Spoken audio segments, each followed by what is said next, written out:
Hello दोस्तों। आज की इस वीडियो में हम ये देखेंगे कि जब आप नई गाड़ी लेने जाते हो तो उसका पीडीआई कैसे करें, प्री डिलीवरी इंस्पेक्शन कैसे करना है। तो देखिए, आपका मेहनत का पैसा होता है। जब आप कार लेने जाते हो, आप कार डिसाइड करते हो कि ये कार मुझे लेनी है।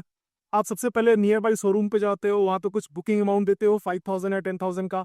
उसके बाद आपको एक सेल्समैन जो होता है वो आपको एक डिलीवरी डेट देता है कि भाई इस डेट को आपको हम अपना कार डिलीवर कर देंगे। ठीक है। तो कार की डिलीवरी लेने के पहले आपको अपने कार की पीडीआई कर लेनी चाहिए।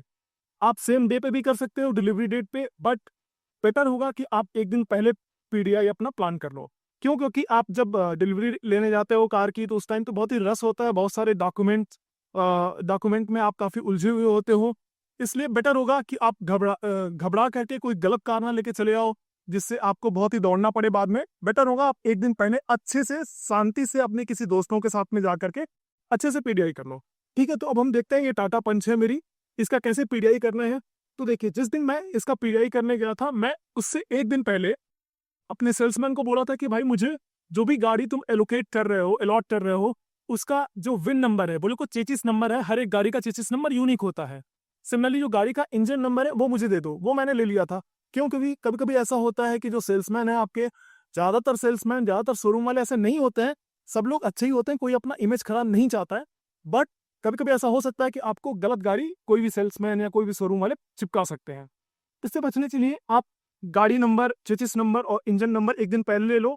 और जिस दिन आप जा रहे हो प्री डिलीवरी इंस्पेक्शन करने के लिए, आप मेक श्योर करो कि सनलाइट में आप जाओ। मॉर्निंग टाइम से 12 के बीच में, जब भी आपको टाइम मिले उस टाइम पे जाओ, ताकि आप गाड़ी का जब एक्सटीरियर चेक कर रहे हो ना, तो धूप में पहले तो वॉश करवा लो। वॉश करवाने के बाद गाड़ी को धूप में लगवा लो। ठीक है। उसके बाद स्टार्ट करते हैं। तो देखिए, गाड़ी में मेजरली आप एक्सटीरियर चेक करते हो, इंटीरियर चेक करते हो, इंजन प्रोफाइल चेक करते हो, और उसके अलावा जो आपका लास्ट बचता है कि बूट स्पेस आप चेक करते हो। ठीक है। तो स्टार्ट करते हैं एक्सटीरियर, क्योंकि एक्सटीरियर आपका बहुत ही ज्यादा इंपॉर्टेंट होता है। और इस गाड़ी का पीडीआई करने से पहले, सबसे पहले तो आप ये चेक करोगे कि जो गाड़ी नंबर आपको आपके सेल्समैन ने दिया है, क्या वो उसी गाड़ी का आप पीडीआई कर रहे हो कि नहीं कर रहे हो। क्योंकि उनके पास बहुत सारी गाड़ियां होती है। हो सकता है कि आपको वो कोई दूसरी गाड़ी एलोकेट कर रहे हो, but same colour same variant पे आपको किसी दूसरे कार का पीडीआई वो करवा सकता है। वो मेक श्योर करने के लिए आप सबसे पहले ये चेक करोगे कि जो विन नंबर आपको मिला है, जो चेसिस नंबर मिला है, वो गाड़ी पे कहीं ना कहीं लिखा होता है। जो टोर होता है ना, अगर मैं ये दिखाऊं, यहाँ पे आ रही है आप, जैसे यहाँ पे आपका गाड़ी का जो विन नंबर है वो लिखा हुआ है। ठीक है। ये मैं अच्छे से नहीं दिखा रहा हूँ, ठीक है, due to some security reason. But आप ये पहले ये मेक श्योर कर लो कि सेम गाड़ी का आप पीडीआई कर रहे हो। ठीक है। आइए, तो जैसा कि मैंने बताया कि सबसे पहले हम करते हैं क्या, एक्सटीरियर का एक्सटीरियर चेक करते हैं। एक्सटीरियर में हम स्टार्ट करेंगे टायर से। तो बस आएगा, आपको पता है जो चारों टायर हैं, सबसे पहली बात, जो टायर होते हैं उसमें कहीं भी कट पिट नहीं होने चाहिए। सेम ब्रांड के चारों कार होने चाहिए। और जो मैन्युफैक्चरिंग होनी चाहिए इस टायर की, वो जब भी आप गाड़ी लेने जाते हो ना, जो गाड़ी की मैन्युफैक्चरिंग होती है वो लगभग 1 महीने या उससे मंथ की मैन्युफैक्चरिंग होती है। तो जो टायर हो सकते हैं वो अराउंड मैक्स टू मैक्स 4 से 5 महीने से ज्यादा पुराने नहीं होनी चाहिए। मतलब टायर 1 साल तक भी पुराने हो सकते हैं, बट आइडली 2-3 महीने पुराने होते हैं। अभी आप कैसे पता करोगे गाड़ी का जो टायर है वो किस महीने में बना है? तो इस पे एक 4 नंबर का एक डिजिट लिखा होता है, फोर नंबर का एक वो डेट लिखा होता है।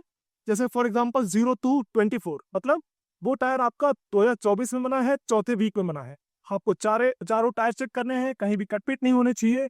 उसका मैन्युफैक्चरिंग रेट आपने चेक कर लिया। आइए, अब चलते हैं गाड़ी का एक्सटीरियर। ये जितने भी पार्ट्स होते हैं, तो पास पास लेकर आइए। अब आपको अपने दोस्त के साथ में आना है, और बहुत ही ध्यान से जो भी पार्ट्स है ना, उसको हर एक पार्ट्स को बहुत ही ध्यान से देखना है। कहीं भी डेंट पेंट लगा होगा, अगर आप ऐसे साइड से देखोगे ना ऐसे, तो आपको जो सराउंडिंग्स के जो इमेज है वो इससे प्रॉपर नहीं बनेगी, और आपको कहीं भी अगर डेंट पेंट लगा होगा तो वो दिख जाएगा। ठीक है। बहुत ही शांति से, कोई जल्दीबाजी नहीं, सारे पार्ट्स का, छोटे छोटे पार्ट्स का स्टार्टिंग से लेकर के एंड तक आपको देखना है। अब वो पास आइए, इधर आइए। देखिए, अब मैं अगर इसमें बात करूं, तो जो सबसे ज्यादा जो सेंसिटिव एरिया होता है वो ये वाला पोर्शन होता है, सिमिलरली उसके उधर वाला। और इसी तरह आगे जो है आपका जो हेडलैम्प होता है, लेफ्ट हेडलैम्प के साइड में और राइट हेडलैम्प के साइड में, वहां पे बहुत ही सेंसिटिव एरिया होता है, क्योंकि कभी भी गाड़ी आपकी मुड़ती है, वहां पे डेंट पेंट लगने के चांसेस ज्यादा होते हैं। आपको अच्छे से चेक करना है। और जैसे ये देखिए, यहाँ पे मेरी गाड़ी जो है इंक लगी हुई है पूरी सी। ये मैंने एक्स्ट्रा बाहर से गार्ड लगवाया था। यहाँ पे अगर आप देखेंगे ना, हल्की सी मेरी गाड़ी ट्रैफिक में खड़ी हुई थी, पीछे से किसी ऑटो वाले ने थोड़ा सा टच करा दिया था, तो ये मुझे दिख रही है साफ साफ। अगर सनलाइट में रहूंगा ना तो मुझे दिखेगी साथ साथ कि भाई यहाँ पे डेंट लगी हुई है। आप हर एक चीज को अच्छे से ध्यान से देखो, आपको कहीं भी डेंट लगी होगी पता चल जाएगी। अब एक्सटीरियर में आते हैं, और क्या होता है, तो जो दरवाजा है ना वो प्रॉपरली अच्छे से ओपन होना चाहिए और बंद करने पे स्मूथली बंद होना चाहिए, ज्यादा आवाज नहीं करनी चाहिए। ठीक है, अब चलते हैं हम इंटीरियर की तरफ। सो दोस्तों, अभी तक हमने देख लिया कि एक्सटीरियर में क्या क्या चीजें चेक करनी है। अब हम देखते हैं कि इंटीरियर में क्या क्या चीजें चेक करनी होती हैं। सबसे पहले आता है कि जो चारों सीटें हैं, उसके जो चारों सीटों पे कोई भी डेंट पेंट लगा नहीं होना चाहिए, कोई कटपिट के निशान नहीं होने चाहिए, कोई स्क्रैचेस वगैरह नहीं होने चाहिए, क्योंकि आप जो पैसे दे रहे हो वो नई कार के दे रहे हो, राइट। तो कोई भी इधर उधर की चीजें नहीं होनी चाहिए आपकी चारों सीटों पे। सीट देखने के बाद सबसे पहले आपको करना है कि जितने जो भी कार है, जो भी आप कार ले रहे हो, जैसे ये मेरी टाटा पंच है, तो जितने भी फंक्शंस हैं इसके अंदर में, उसका आप क्या करो कि हर एक फंक्शन को 1 बाय 1 करके चेक करो। सारा प्रॉपरली वर्क करना चाहिए।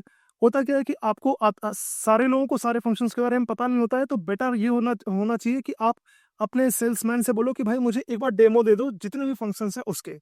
आप चेक भी कर लोगे और उसके साथ ही साथ में आपको हर एक बटन या फंक्शंस के बारे में पता भी चल जाएगा। जैसे स्टार्ट करते हैं, एक और चीज़ आपको ध्यान रखना चाहिए, क्योंकि सेल्समैन को क्या है, गाड़ी बेचनी है, वो फटाफट आपको फटाफट चेक करा के आगे बढ़ेगा। बट आपको ये चीज़ ध्यान देनी है कि हर एक फंक्शन सही से आपने चेक करा होना चाहिए। इसके लिए आपको स्टार्ट एक साइड से करना है। ऐसा नहीं कि एक चीज़ आपने यहाँ पे चेक कर लिया फिर आप उधर चले गए, नहीं।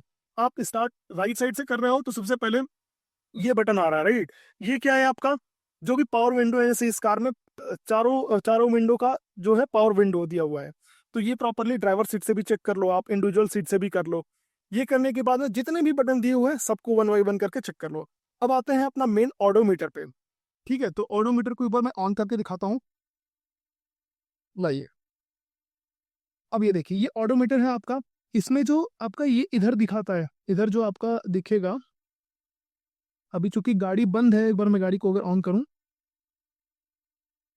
तो ये देखिए, ये आपका आरपीएम दिख रहा है इस साइड में, और इस साइड में आपका फ्यूल दिख रहा है। इसके अलावा ये आपका दिख रहा है कि कितनी गाड़ी किलोमीटर चली है। जैसे मेरी केस में मेरी गाड़ी 894 किलोमीटर चली हुई है, ठीक है, और टाइम वगैरह दिखता है। और अगर मैं इसको एक बार दिखाऊं तो ये जो टोटल गाड़ी चली हुई है मेरी, कितनी चली हुई है, 894। आपके केस में अगर आप नई गाड़ी ले रहे हो तो ये जो आपका मीटर होना चाहिए वो 50 किलोमीटर से कम ही होना चाहिए, क्योंकि देखो, जब आपकी गाड़ी नई नई बनती है 2 से 3 किलोमीटर का टेस्ट कंपनी टेस्ट करके देती है आपको गाड़ी। उसके अलावा जो आपका जो शोरूम होता है, वो शोरूम गाड़ी जो है बहुत ही शहर के बाहर रखते हैं, यार्ड वगैरह में, तो वहाँ पे भी, वहाँ से गाड़ी आपको चला करके देते हैं आपके शोरूम में। तो यूजली यहाँ पे जो ओडोमीटर होना चाहिए वो 50 से कम ही होना चाहिए। अगर 50 से ज़्यादा है देन आपके लिए कंसर्न है, बट मैक्स टू मैक्स 100 तक जा सकते हो आप। 100 से ज़्यादा नहीं होना चाहिए। अगर 100 से ज़्यादा है तो आपको सेल्समैन से पूछना चाहिए कि भाई क्यों मेरी गाड़ी 100 से ज़्यादा चली हुई है। देखो, ऐसा होता है, ये है कि जैसे मान लो कोई भी शोरूम है, उसके अंदर बहुत सारी गाड़ियां रखी हुई हैं, मैं एज अ कस्टमर गया, मुझे टेस्ट ड्राइव करनी है। अगर उनके पास में कोई टेस्ट ड्राइव वाली कार नहीं होती है ना, तो वो क्या करते हैं, किसी भी बंदे की गाड़ी को टेस्ट ड्राइव में करवा देते हैं। तो उसकी वजह से यहाँ पे किलोमीटर ज़्यादा हो सकता है। इसलिए मेक श्योर करो कि आपका जो किलोमीटर होना चाहिए वो 100 किलोमीटर से कम ही होना चाहिए, अराउंड 50 टू 60 किलोमीटर के बीच में होना चाहिए। ठीक है, अगर मैं माइलेज की बात करूं तो जैसे ये मेरा जो कार है वो, अभी तो मैंने काफ़ी सिटी वगैरह में भी चलाया है, तो मेरा एवरेज अगर आप देखोगे 20.4 किलोमीटर पर लीटर के एवरेज दे रखा है। बट अगर मैं माइलेज का बात करूं तो जो मेरा एक्सपीरियंस रहा है पूरा पिछले 2 महीने का, अगर मैंने अपने इस कार को सिटी में चलाया है तो मुझे 14 से 15 का माइलेज मिला है। और अगर मैंने हाईवे पे चलाया है तो अराउंड मुझे 22 साढ़े 22 तक का भी मैंने माइलेज इसका निकाला हुआ है। ठीक है, तो ये है अबाउट ऑडोमीटर। अब हम बात करते हैं ये इंफोटेनमेंट सिस्टम। तो इंफोटेनमेंट सिस्टम को भी आपको अच्छे से अपने सेल्समैन को बोल करके हर एक फंक्शन को टेस्ट करना है। फिर आते हैं अपने एसी पे। एसी आपका कूल करना चाहिए और एट द सेम टाइम आपका हीट भी करना चाहिए। आपका हीटर और कूलर दोनों आपको चेक करना है। फिर आपको एक बार गाड़ी का ना 2-3 किलोमीटर का टेस्ट ड्राइव लेना चाहिए। गाड़ी पीडीआई के बाद जो है आपको एक बार टेस्ट ड्राइव करोगे तो आपको समझ में आ जाएगा कि भाई इसका जो स्टीयरिंग है वो कितना स्मूथ है, इसका जो गियर है वो कितना स्मूथ लग रहा है। ठीक है, दोस्तों देखिए, आज तो बारिश का मौसम है, बट टेस्ट ड्राइव आपको जरूर लेना है। 1 या 2 किलोमीटर का ही ले लीजिए। जब आप पीडीआई से सेटिस्फाइड हो जाए तो आप 1-2 किलोमीटर का टेस्ट ड्राइव ले लीजिए।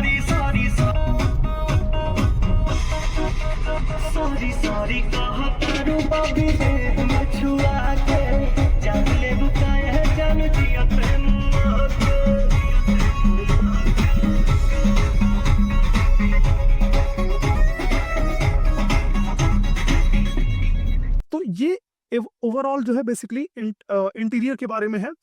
कोई भी फंक्शन आपको नहीं छोड़ना है। अगर आप पैसे देने के बाद में फंक्शन चेक करते हो ना भाई, कोई फायदा नहीं है, आप झेलोगे उसको, ठीक है।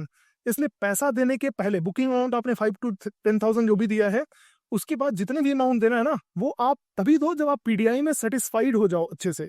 आपका जो पैसा है बहुत ही मेहनत का पैसा है, ठीक है। चलिए, क्योंकि अगर आपने एक बार पैसा दे दिया ना तो आप कुछ नहीं कर सकते, आपको फिर शोरूम के सर्विस सेंटर के चक्कर ही काटने पड़ेंगे। चलिए, तो यही था बस इंटीरियर डिजाइन है। अब इसके बाद हम चलेंगे अपना इंजन प्रोफाइल चेक करने के लिए और बूट स्पेस प्रोफाइल चेक करेंगे। सो दोस्तों, अभी तक हमने एक्सटीरियर और इंटीरियर दोनों चीजें देख ली है। अब हमें देखना है इंजन प्रोफाइल और उसके बाद बूट स्पेस प्रोफाइल, ठीक है। तो इंजन प्रोफाइल के लिए सबसे पहले हमने अपना बोनेट ओपन किया है। बोनेट ओपन करने का कॉकपिट हाथ का स्टीयरिंग की जस्ट नीचे दिया जाता है। आप आगे यहाँ पे देखते हैं, तो देखिए ये दोस्तों आपका इंजन है। सबसे पहले जो आपका इंजन नंबर आपके सेल्समैन ने दिया था वो आपको मैच कराना है। इंजन नंबर यहाँ पे लिखा होता है। उसके बाद आपको यहाँ पे देखना है कि क्या कहीं गाड़ी आपकी कभी लड़ी भिड़ी तो नहीं है। ये जो साइड का जो आपका जो शेप होता है ना, उसको देख करके आप एग्जैक्टली पता कर पाएंगे कि गाड़ी कहीं पेंटेड तो नहीं है, रीपेंटेड तो नहीं है, लड़ी भिड़ी तो नहीं है। ये जो नट वगैरह होते हैं ना, इसके कलर रह जाते हैं अगर गाड़ी पेंटेड होती है तो, ठीक है। अब देखते हैं इसमें सबसे पहले इंजन ऑयल। अभी मेरा इंजन गर्म है क्योंकि मेरी गाड़ी चल के आई है, इसलिए मैं इसको ओपन नहीं कर रहा हूँ। इसमें इंजन ऑयल का लेवल चेक करते हैं, फिर कूल पैड का लेवल चेक करते हैं। फिर सबसे मेन चीज जो होता है वो आपका बैटरी होता है। बैटरी के जो टर्मिनल्स है, यहाँ पे आपके जंग या व्हाइट कलर के रस्ट लग जाते हैं, व्हाइट कलर का कुछ लग जाता है, वो नहीं होने चाहिए क्योंकि आपकी गाड़ी नहीं है, ठीक है। तो इंजन में बस मेजरली यही होता है। अब हम चलते हैं अपने बूट स्पेस की तरफ। तो देखिए, बूट स्पेस की तरफ अब चलते हैं। तो ऊपर बूट स्पेस ओपन करते हैं, ये आपकी की से खुद ही ओपन हो जाती है। अब देखिए बूट स्पेस में आपको क्या क्या चेक करनी है। तो ये आपका टूल किट है और इसके अंदर जो अभी मैं ओपन नहीं कर रहा हूँ, यहाँ पे एक आपका एक्स्ट्रा स्टेपनी दी जाती है, मतलब एक एक्स्ट्रा टायर दी जाती है। और यहाँ पे एक बल्ब होता है जो कि अभी दिख नहीं रहा होगा क्योंकि दिन का टाइम है। यहाँ पे एक बल्ब बूट स्पेस में एक बल्ब है जो जल रहा है, ठीक है। तो बूट स्पेस में बस यही चेक करना होता है। मेजरली आपको समझ में आ गया होगा कि पीडीआई में क्या क्या चीज़ें चेक करनी है। आप पीडीआई शांति दिमाग से करो क्योंकि आपका मेहनत का पैसा है, वेस्ट नहीं होना चाहिए। और अगर ये मेरा वीडियो आपके लिए हेल्पफुल लगा हो तो मेरे चैनल को सब्सक्राइब कर लीजिए और मेरे वीडियोस को लाइक कीजिए और दूसरे लोगों के साथ में शेयर कीजिए।